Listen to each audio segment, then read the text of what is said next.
anggota DPRD Provinsi Banten. Sampun uning Bapak Ibu? Sampun kenal? Seniki kenalan. Berak boten dirawuh Ibu Dewan. Berak Pak. Lawang untuk masyarakat bersambutannya langsung kuburan roboh. Gusti. Bekan sambutan jer gitu. Bu Dewan langsung titipi pesen. Lah enggak, tapi luar biasa niku. CP kula sambutan tokoh masyarakatnya mantep nih. Masyarakat Kelurahan Samangraya, Kecamatan Citangkil, Kota Cilegon mengeluhkan tingginya angka pengangguran di Kota Cilegon.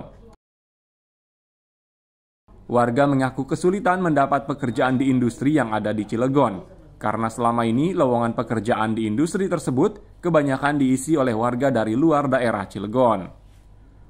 Keluhan tersebut disampaikan masyarakat Kelurahan Samangraya, Kecamatan Citangkil, Kota Cilegon saat menghadiri reses yang dilaksanakan anggota DPRD Provinsi Banten, Dapil Kota Cilegon, Sinta Wisnuwardani, di lingkungan Ciriu, Kelurahan Samangraya, Kecamatan Citangkil, Kota Cilegon, Jumat 17 Februari 2023.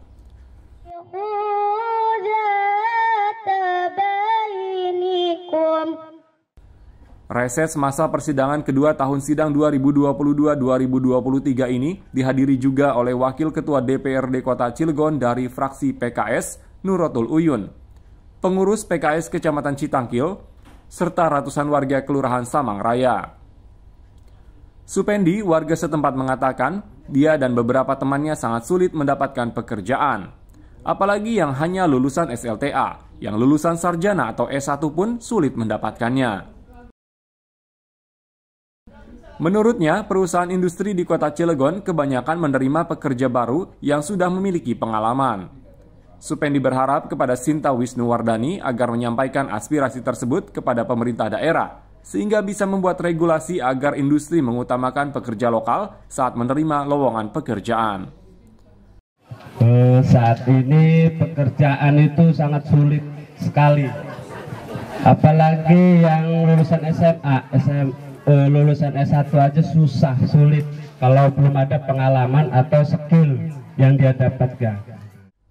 Keluhan soal tingginya angka pengangguran juga disampaikan oleh Sojaji, warga Ciriu.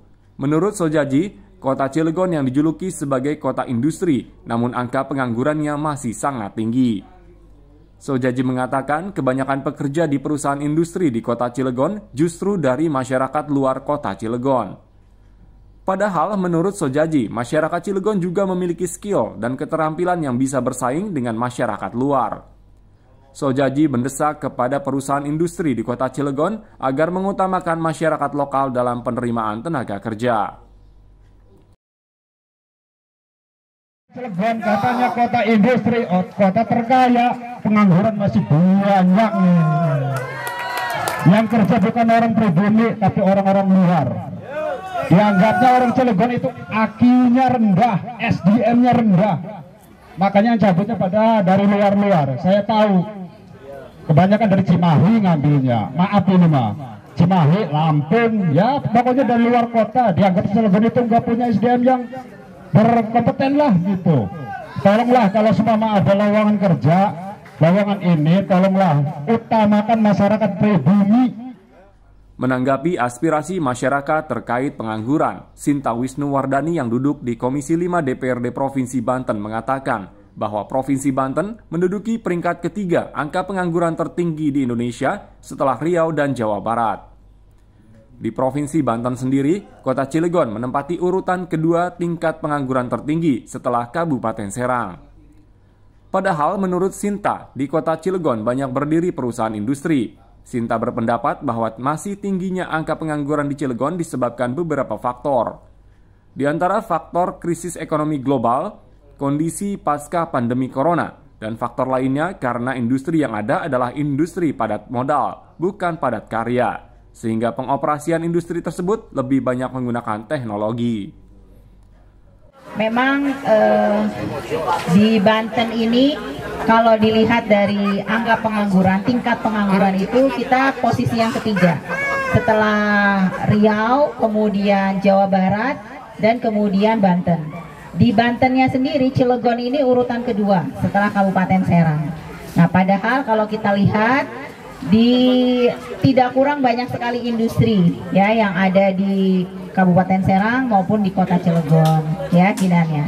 Nah, faktor-faktornya pertama bisa jadi karena memang pengaruh ekonomi global ya, kondisi pandemi dan sebagainya gitu kan ya. Banyak perusahaan-perusahaan yang memang karena kondisi tersebut tidak bisa bertahan ya, tidak bisa survive ya kinanya.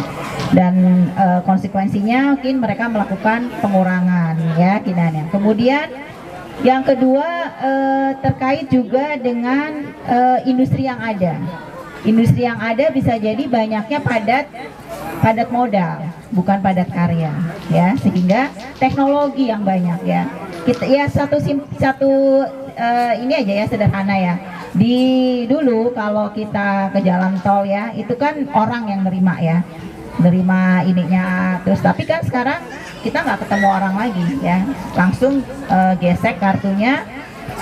Makanya kadang kalau ada permasalahan atau apa agak lama gitu ya, sampai macet panjang gitu ya baru nih.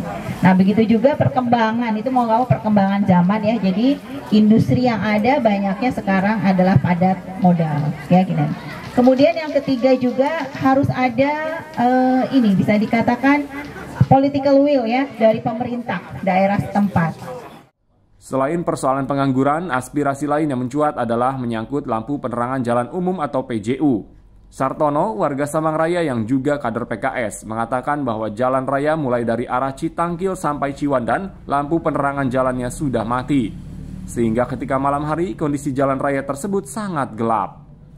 Akibatnya, banyak pengendara sepeda motor yang terjatuh lantaran roda sepeda motornya masuk lubang jalan yang tidak terlihat oleh pengendara.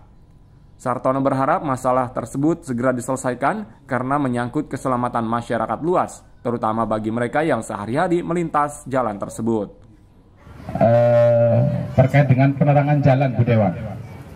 Jadi dari arah Citangkil sampai Ciwandan, lampu penerangannya pada mati, gelap. Banyak sekarang jalan habis diperbarui, sudah banyak lubang, berapa kali kemarin sampai motor pada jatuh, Bu. Itu. Yang kedua, kerenceng relnya ini rusak terus, nggak tahu seperti apa, banyak motor kepleset pada jatuh, Bu. Menjawab keluhan Sartono soal penerangan jalan umum, Sinta mengatakan bahwa beberapa kali dirinya reses di Kota Cilegon, masalah lampu penerangan jalan umum memang sering dikeluhkan masyarakat. Menurut Sinta, penerangan jalan umum tidak lepas dari peran organisasi perangkat daerah di pemerintahan kabupaten kota yang ada. Sinta berjanji akan menindaklanjuti keluhan tersebut kepada OPD terkait agar segera menyelesaikan apa yang menjadi harapan masyarakat.